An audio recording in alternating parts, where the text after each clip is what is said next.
दशावतार।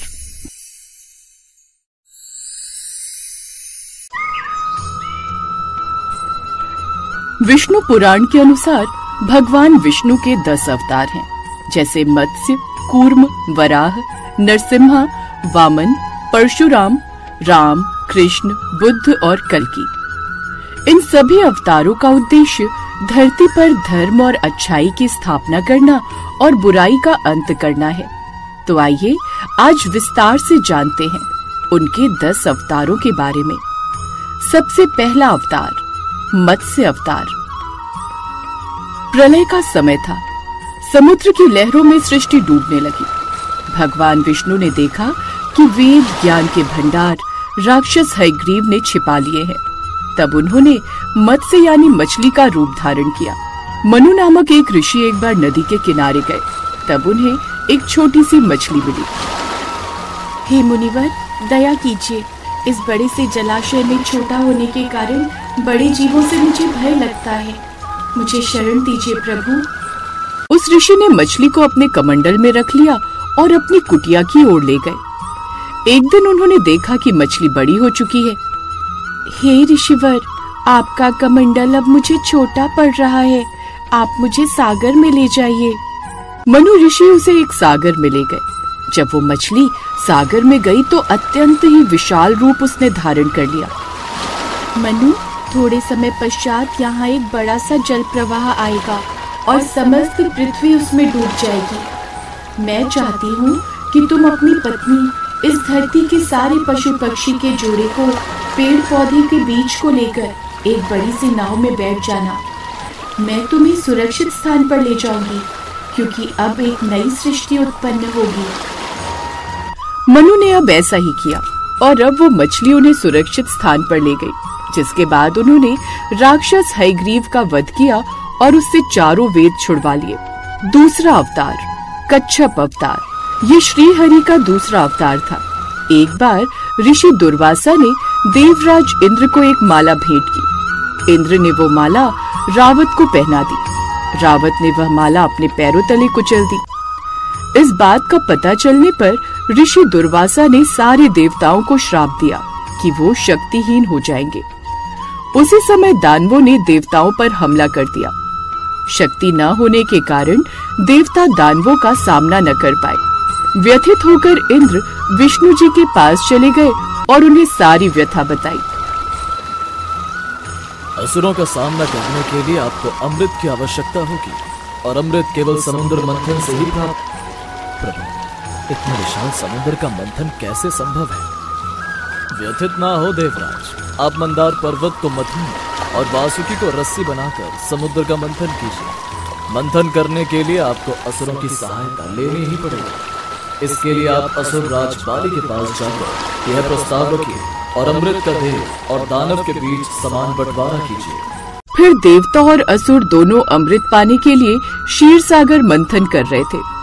मंदराचल पर्वत को मथनी बनाया गया और सर्प वासुकी को रस्सी, परंतु पर्वत डूबने लगा। तब भगवान विष्णु कच्छप अवतार यानी कछुआ बनकर समुद्र की तह में गए और पर्वत को अपने पृष्ठ पर धारण किया। समुद्र मंथन के समय हलाहल विष उत्पन्न हुआ। भगवान शिव ने विष को ग्रहण करके अपने कंठ में बरकरार रखा। इस वजह से उन्हें नीलकंठ भी कहा जाता है। मंथन के परिणाम रूप पहले रत्न, कामधेनु इत्यादि प्रकट हुआ और अंत में धन्वंतरी अमृत कलश लेकर प्रकट हुए। प्रभु, आपकी यह लीला अद्भुत है। धैर्य ही आधार है, जैसे मैं यह पर्वत धारण किए। इस प्रकार अमृत प्राप्त हुआ और सृष्टि में पुनः संतुलन आया। आइए अब जानते हैं उनके तीसरे अवतार यानी कि वराह अवतार के बारे में। पुरातन समय में हिरण्याक्ष और हिरण्यकश्यप नामक 2 दैत्य हुआ करते थे। वो बहुत ही ज्यादा बलशाली और मायावी थे। उन्होंने तीनों लोकों में उधम मचा दिया था।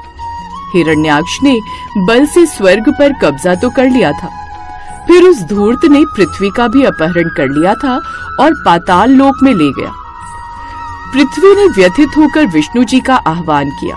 हे पद्मनाथ, मुझ पर कृपा कीजिए, मुझे इस दैत्य से मुक्ति दिलाइए। मुझ पर बसने वाले जीवों का क्या होगा? आप चिंतित ना हो, मैं आपकी रक्षा अवश्य करूंगा और मुझे इसके लिए वराह अवतार लेना होगा। हिरण्याक्ष ने पृथ्वी को पाताल लोक में ले जाकर छिपा दिया। तब विष्णु ने वराह यानी सुअर रूप धारण किया, विशाल गर्जन करते हुए। वराह रूप में भगवान ने पाताल जाकर हिरण्याक्ष से युद्ध किया। 3 दिन तक भीषण संग्राम हुआ। अंततः विष्णु ने अपने दांतों पर पृथ्वी को उठाया और जल से बाहर निकाला। चौथा अवतार था नरसिंह, जो विष्णु जी ने अपने भक्त की रक्षा के लिए सिंह और मानव रूप में लिया था। राक्षस हिरण्यकशिपु ने अत्याचार की सीमा पार कर दी थी।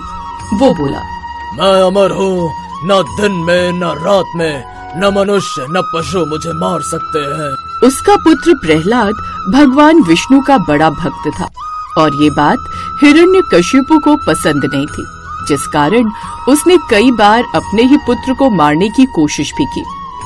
लेकिन भगवान विष्णु की कृपा से वो हर बार बच जाता।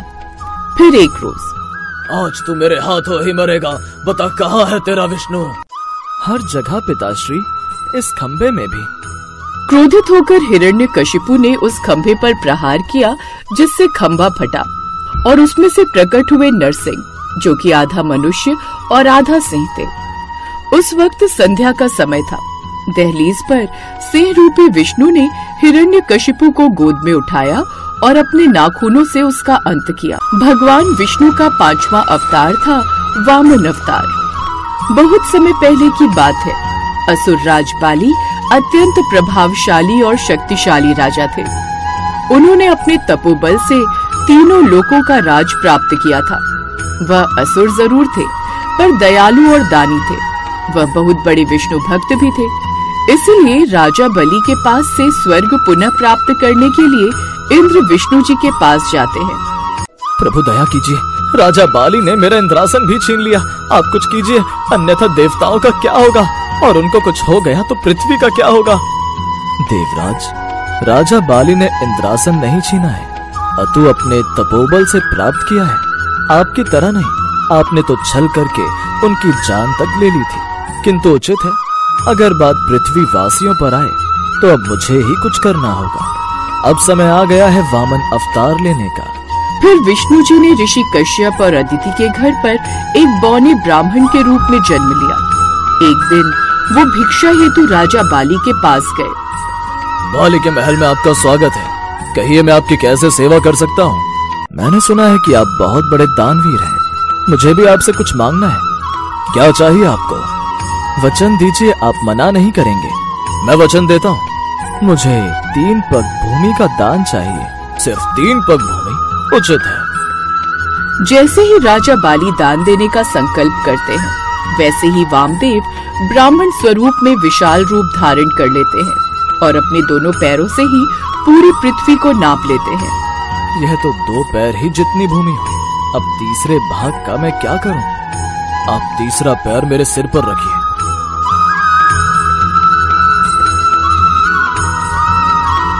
पुत्र, मैं तुम्हारी दानवीरता से अत्यंत प्रसन्न हूँ। मेरी यह इच्छा है कि तुम स्वर्गलोक और धरती लोक का सिंहासन त्याग कर केवल पाताल लोक में ही राज करो। जैसी आपकी आज्ञा प्रभु। तो इस तरह विष्णु जी ने वामन अवतार लेकर देवराज इंद्र को अपना इंद्रासन वापस दिलाया। भगवान विष्णु के 6ठे अवतार परशुराम जी थे। उनका जन्म ऋषि जमदग्नि और रेणुका देवी के यहाँ पुत्रेष्टि यज्ञ से प्रसन्न देवराज इंद्र के वरदान से हुआ था। वो नारायण के अवशेष अवतार थे। एक बार राजा सहस्त्र अर्जुन, जो कि शिकार का बहुत शौक रखते थे, एक दिन वो शिकार खेलते खेलते जमदग्नि के आश्रम तक पहुंच गए। प्रणाम मुनिवर, मेरा नाम सहस्त्र अर्जुन है।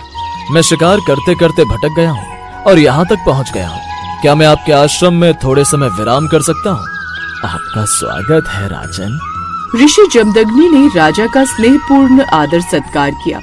उनके पास कामधेनु गाय थी। उसी गाय के कोरस के भंडार से ऋषि सबकी आवभगत करते थे। जब राजा सहस्त्र अर्जुन ने वो गाय देखी तो उनके मन में लोभ ने जन्म लिया और एक दिन वो गाय को छत से चुरा ले गए। परशुराम जी को ये बात पता चल गई। उस धूर्त राजा ने मेरे पिता के सत्कार का यह बलिदान दिया। मैं राजा से कामधेनु को लेकर ही वापस लौटूंगा। फिर अर्जुन और परशुराम जी का घमासा युद्ध हुआ। परशुराम जी ने सहस्त्र अर्जुन की सारी भुजाएं काट दी और उनका वध कर दिया। उस वध का बदला लेने के लिए सहस्त्र अर्जुन के पुत्रों ने परशुराम जी की अनुपस्थिति में ऋषि जमदग्नि का वध कर दिया। इस बात का आघात लगने पर रेणुका देवी सती हो गईं। ये सारी घटना का पता जब परशुराम को लगा तब वो अत्यंत क्रोधित हो गए। फिर परशुराम जी ने सर्वप्रथम महिष्मती नगरी पर अधिकार प्राप्त कर अर्जुन के सारे पुत्रों का वध कर दिया। एक के बाद एक पृथ्वी से 21 बार क्षत्रियों का वध किया। जब ऋषि रचक ने उन्हें यह पाप करने से रोका तब वह शांत हुए और अश्वमेघ यज्ञ कर सप्त द्वीप युक्त पृथ्वी महर्षि कश्यप को दान कर और अपने शस्त्र इंद्रदेव को देकर महेंद्र पर्वत पर आश्रम बनाकर रहने लगे। इसके बाद उन्होंने अगला अवतार लिया, राम अवतार। त्रेता युग में जब रावण जैसे दुराचारी ने सीता का हरण किया तब विष्णु ने राम के रूप में जन्म लिया।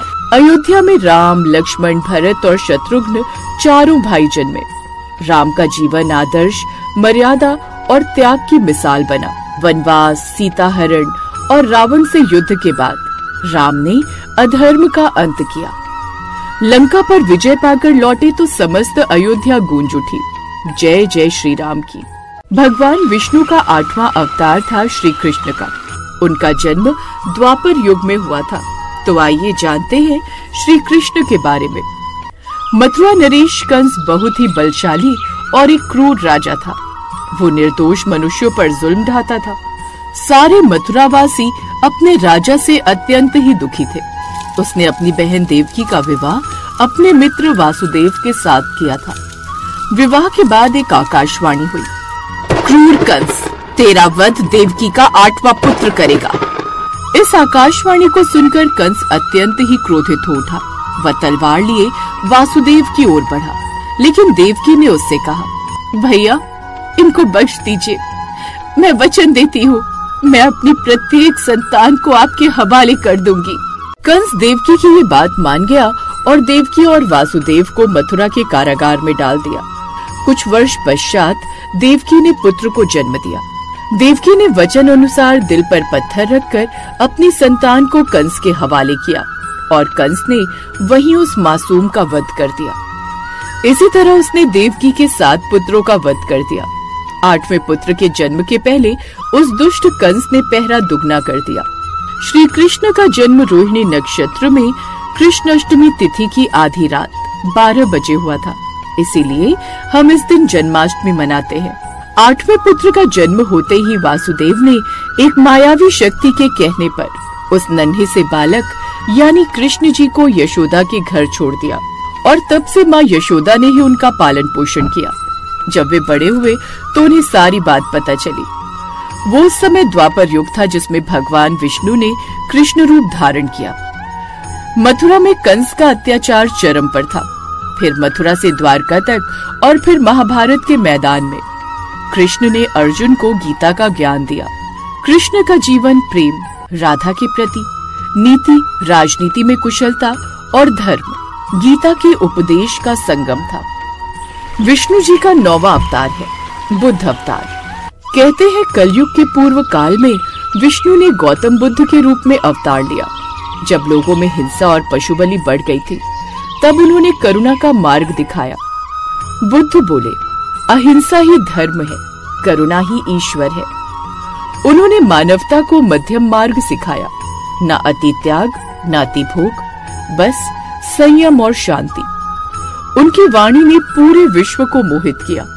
विष्णु ने इस रूप में बताया, धर्म बल से नहीं प्रेम से स्थिर होता है। ऐसी मान्यता है कि उनका 10वां अवतार कल्कि अवतार होगा, जो कि तब होगा जब कलयुग अपने चरम पर होगा। अधर्म चारों ओर फैल जाएगा। तब विष्णु लेंगे अपना अंतिम अवतार कल्कि। श्वेत घोड़े पर सवार, हाथ में तलवार लिए, उज्जवल तेज से भरे हुए कल्कि अवतार में आएंगे। तब देववाणी कहेगी, अंधकार मिटेगा जब कल्कि का प्रकाश फैलेगा। कल्कि अवतार पृथ्वी को पाप मुक्त कर नया युग आरंभ करेंगे, जो कि होगा सत्य युग।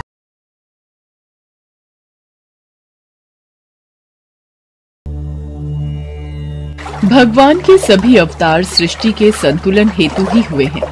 धरती पर धर्म की स्थापना और अधर्म का विनाश करने हेतु ही भगवान धरती पर जन्म लेते हैं। भगवान विष्णु ने भी ऐसे ही कई अवतार लेकर हमारी सृष्टि को पापियों से मुक्त किया है। उस अवतार में से एक अवतार है वामन अवतार। भगवान विष्णु ने एक बटुक ब्राह्मण के रूप में धरती पर 5वां अवतार लिया था। प्रहलाद के पुत्र विरोचन से महाबाहुबली का जन्म हुआ।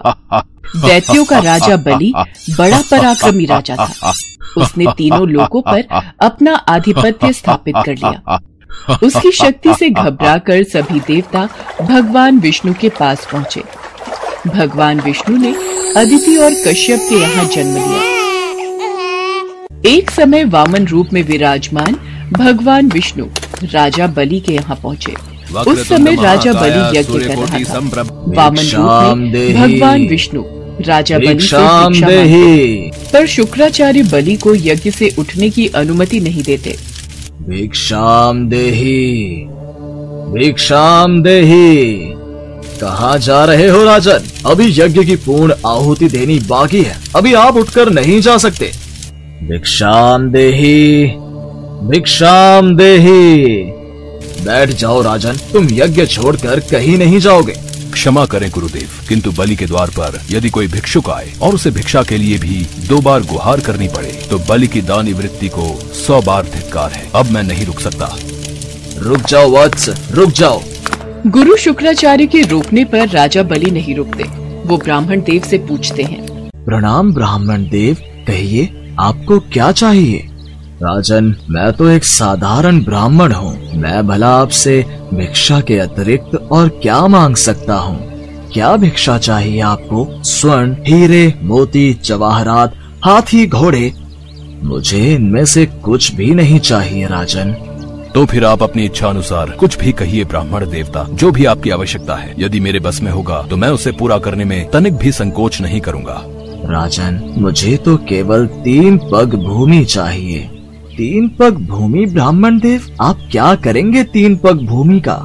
राजन, मैंने तो सुना था कि दानी बलि ना तो ये पूछता है कि वो दान किसे दे रहा है और ना ही ये पूछता है कि मांगने वाला दान में क्या चाह रहा है। मैंने इसलिए ऐसा कहा ब्राह्मण देव क्योंकि एक साधारण मनुष्य के लिए भी 3 पग भूमि बहुत कम होती है और आपके आकार वाले व्यक्ति के लिए तो 3 पग भूमि और छोटी पड़ जाएगी। उसमें तो साधारण व्यक्ति खड़ा भी नहीं हो पाएगा। राजन, मैं ये 3 पग भूमि किसी साधारण मनुष्य के लिए नहीं मांग रहा हूँ, ये मैं अपने लिए मांग रहा हूँ। आपकी क्षमता हो तो भिक्षा दान करें, नहीं तो मैं आगे बढ़ रहा हूँ। मैं आपको कहीं भी नहीं जाने दूंगा ब्राह्मण देव, पर मैं तो इस बात पर हैरान हूँ कि आप महासागर से 1 बूंद पानी की मांग कर रहे हैं। इतना छोटा दान देते हुए तो सचमुच मुझे बहुत लज्जा आ रही है। कुछ और मांगे ब्राह्मण देव, जिसे देते हुए मुझे गर्व महसूस हो। वामन अवतार में भगवान विष्णु राजा बलि से 3 पग भूमि मांगने पर ही अड़े रहे। शुक्राचार्य अपनी आंखें बंद करके ध्यान करते हैं और वामन अवतार में भगवान विष्णु को पहचान जाते हैं और वो राजा बलि को ब्राह्मण को कुछ भी न देने के लिए कहते हैं और बताते हैं कि ये वामन वेश में स्वयं भगवान विष्णु हैं। राजा बलि भगवान विष्णु और महालक्ष्मी की पूजा करता था और भगवान विष्णु के दर्शन करना चाहता था। अपने समक्ष भगवान विष्णु को देखकर राजा बलि प्रसन्न हो जाता है। गुरुदेव, मेरे समक्ष भगवान विष्णु खड़े हैं, ये देखकर मैं बहुत प्रसन्न हूँ। तुम जानते नहीं हो राजन, ये विष्णु तुम्हें ठगने आया है। तुम्हें दंड देने आए देवताओं ने ही इसे भेजा है। गुरुदेव, मुझे इस बात से कोई फर्क नहीं पड़ता कि भगवान विष्णु यहाँ किस उद्देश्य से आए हैं। मैं तो बस उनके दर्शन करके कृतार्थ हो गया। आज भगवान विष्णु स्वयं मेरे द्वार पर आए हैं, ये मेरे लिए बहुत सौभाग्य की बात है। राजन, ये छलावा है, ये विष्णु आपको ठगने आया है, आप इसे कुछ भी मत देना। महाराज, यदि आप मुझे भिक्षा नहीं देना चाहते तो मैं यहाँ से प्रस्थान कर लेता हूँ। रुकिए ब्राह्मण देव, मैंने आपको 3 पग भूमि दे दी, तो ठीक है राजा बलि, तुम इस कमंडल के जल को हाथ में लेकर संकल्प लो। मुझे राजा बलि को रोकना होगा। अब एक ही रास्ता है, मैं इस कमंडल में समा जाता हूँ। शुक्राचार्य कमंडल में समा जाते हैं और जल को बहने से रोक देते हैं। लगता है कोई कंकड़ जल का मार्ग रोक रहा है, जरा तीली से इसे बाहर निकाल दूं। वामन देव शुक्राचार्य की आंख में तीली चुभो देते हैं। शुक्राचार्य की आंख फूट जाती है और वो दर्द से कराहते हुए वहां से गायब हो जाते हैं। राजा बलि ब्राह्मण देव को 3 पग भूमि देने का संकल्प ले लेता है। देखते ही देखते भगवान विष्णु अपना आकार बड़ा कर लेते हैं। राजा बलि उनके समक्ष हाथ जोड़कर प्रसन्नता से खड़े हो जाते हैं। वामन रूप में भगवान विष्णु ने पहला भाग नापकर धरती और पाताल को नाप लिया था। दूसरा पग उठाकर भगवान विष्णु ने समस्त नक्षत्र मंडल और आकाश को नाप लिया था। तीसरा पग उठाने से पहले भगवान विष्णु बलि से बोले, तुम जानते हो बलि, मैंने 3 पग भूमि मांगी थी। तीसरा पग रखने के लिए कोई स्थान ही शेष नहीं रह गया। अब मैं अपना तीसरा पग कहाँ रखूं? जानता हूँ प्रभु, आपने 2 पग रखकर पूरी सृष्टि, मेरा राजपाट, मेरे द्वारा जीते हुए सारे क्षेत्र ले लिए हैं। पर राजा बलि ने दान करने का जब भी संकल्प लिया है उसे सदैव पूरा किया है। इसलिए अभी भी एक स्थान शेष है जो मेरा है, वो है मेरा शरीर। आप मेरे शीश पर अपना तीसरा पग धरिए ताकि संसार ये जान ले कि बलि अपना वचन निभाना जानता है। कृपया करके उठाइए अपना पग और धर दीजिए मेरे शीश पर। हे बलि, यदि तुम चाहते हो तो तुम्हें लगता है कि तुम्हारा उद्धार इसी में है, तो मैं तुम्हारे शीश पर अपना पग रखता हूँ। भगवान विष्णु ने वामन रूप में राजा बलि के सिर पर अपना पग धरा और बलि पाताल में समाता चला गया। राजा बलि अपने भक्ति मार्ग से भटककर अहंकार और दुराचार के मार्ग पर चल पड़ा था। उसे सही राह पर लाकर भगवान विष्णु ने राजा बलि का उद्धार किया और उसकी दान प्रियता से प्रसन्न होकर उसे पाताल लोक पर अनंत काल तक राज करने का आशीर्वाद प्रदान किया।